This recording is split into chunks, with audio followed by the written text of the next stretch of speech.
मालेगांव बम धमाके मामले में आज 17 साल बाद कोर्ट का फैसला आया है और हमारे साथ इस वक्त विक्टिम के लॉयर हैं। उनसे जानते हैं कि किस तरह से वो इस फैसले को देखते हैं और इस फैसले के बाद आगे का क्या कदम हुआ। सबसे पहले नदीम जी ये बताइए कि आप किसके लॉयर थे और आज कोर्ट में फैसला सुनाते वक्त कोर्ट ने क्या कहा। देखिए, मैं 2008 में मालेगांव में भिक्खू चौक बम ब्लास्ट हुआ था 29 सितंबर को।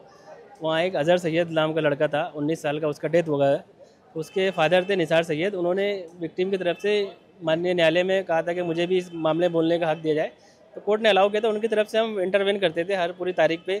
सब लोगों का ज़मानत भी उसमें भी अपोज किया, डिस्चार्ज भी अपोज किया और हमने रिटर्न आर्गूमेंट भी डाला था यहाँ पर फाइनल आर्गूमेंट होने के बाद में। तो आज का जो फैसला आया है उससे तो हम मुतमईन नहीं है और कोर्ट ने बेनिफिट ऑफ डाउट देते हुए एक्विट कर दिया सारे लोगों को। तो इसमें विक्टिम तो नाराज़ है, उनको भी थोड़ा नाराज़गी है और सेटिस्फाइड भी नहीं है।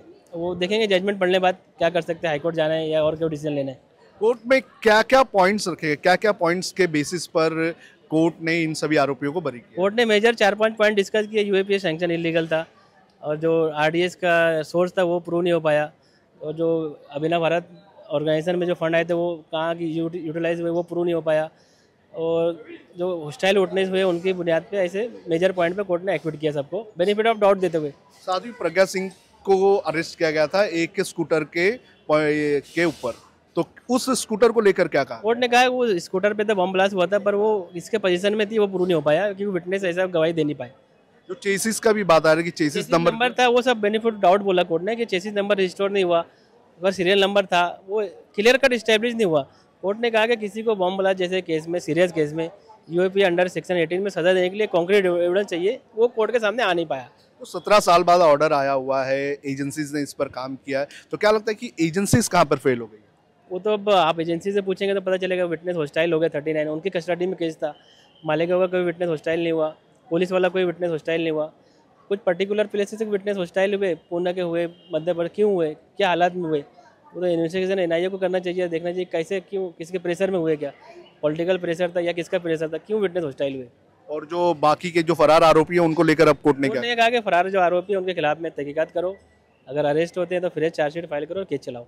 एक हिंदू आतंकवाद का भी जिक्र हुआ था उस वक्त, तो कोर्ट में इसको लेकर कुछ बहस। कोर्ट ने जज साहब ने खुद डाइस से कहा कि भाई दहशत गर्दी है, कोई मजहब नहीं होता, और कोर्ट के रिकॉर्ड में भी ऐसा कुछ नहीं है कोई सैफरन टेरर था, हिंदू टेरर था। ये तो मीडिया में पॉलिटिकल लोगों का चलाया हुआ है, कोर्ट में ऐसा कोई रिकॉर्ड नहीं है। और कोर्ट ने खुद भी आज कहा कि दहशत गर्दी का कोई मजहब होता नहीं। अभी इस ऑर्डर के बाद आप लोगों का अगला कदम पढ़ेंगे ऑर्डर को, और हमारे पास इंडिपेंडेंट राइट है अपील करने का, अपील कर सकते हैं।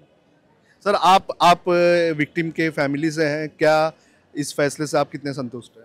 इस फैसले से दिल तो दुखी हुआ, बहुत दिल दुख हुआ है, क्योंकि वहाँ मालेगांव में ब्लास्ट हुआ था, पूरी दुनिया जानती है।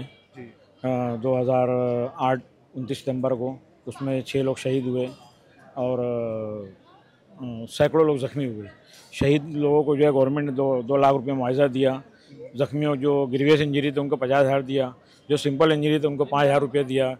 तो कहीं ना कहीं गवर्नमेंट को ये पता है कि यहाँ ब्लास्ट हुआ था। इसमें 10 नंबर का एक्यूज जो है वो कहते हैं कि बम ब्लास्ट हुआ ही नहीं है। जब बम ब्लास्ट नहीं हुआ तो गवर्नमेंट ने इन्हें मुआवजा किस तरह से दिया। जी, तो अभी जिन लोगों को पकड़ा गया था, जिसमें साध्वी प्रज्ञा सिंह, कर्नल पुरोहित और जो बाकी आरोपी थे, वो तो छूट गए, तो इस पर क्या कहेंगे। कोर्ट ने जो एविडेंस देखा है उसे कहीं ना कहीं कुछ लगा है कि यूएपीए लगा है, इसमें उन्हें कुछ डाउट दिखा है, तो बेनिफिट ऑफ डाउट पर जो है उन्हें रिहा किया गया। आपका कौन यहाँ इसमें ये था। रिलेटिव थे मेरे। अच्छा, क्या नाम था उनका। सैयद अजहर साहब थे। अच्छा, उनकी तरफ से आप लोग कोर्ट में भी पेश जी हुए थे। जी जी।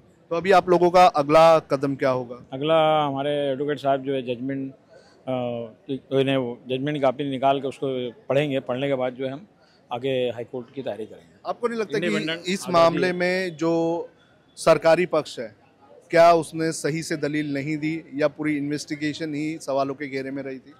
उन्होंने जो भी उनके मतलब उनके लॉ में जो उनके प्रोटोकॉल से उन्होंने जो भी पेश किया है वो पेश किया है, उसी को मद्देनज़र रखते हुए कोर्ट ने डाउट ऑफ बेनिफिट दिया है। नहीं, लेकिन अगर 17 साल बाद कोई फैसला आ रहा है, एजेंसीज इतने सालों तक काम करती हैं, तो ऐसा नहीं लगता है कि एजेंसीज जो है वो खामियां कर रही थी, वो गलतियां कर रही थी और उसी की वजह से आज इसका नतीजा है कि सभी आरोपी एक्विट हो गए। वो तो एजेंसी बता सकती है, वो हम नहीं नहीं, बता आप विक्टिम के लॉयर हैं, आप विक्टिम के परिवार वाले हैं, तो आपको जिस तरह से 17 साल बाद इस पर फैसला आया, जी। तो आपको ये नहीं लगता कि एजेंसीज कर क्या रही थी? सकते। एजेंसी ने किया और वो जो भी हुआ है वही बताएगी आपको, हम तो नहीं बता सकते उसके बारे में। बहुत बहुत क्योंकि शुक्रिया। हमें तो तक राब्ता नहीं था। तो ये थे हमारे साथ मामले में जो विक्टिम थे, उनके लॉयर्स, उनके परिवार वाले, जो ये कह रहे थे कि वो इस मामले को लेकर अगली कोर्ट में ज़रूर अपील करेंगे। वीडियो जर्नलिस्ट सोनू कनौजिया के साथ सोनू कनौजिया, मुहम्मद हिंदी, मुंबई।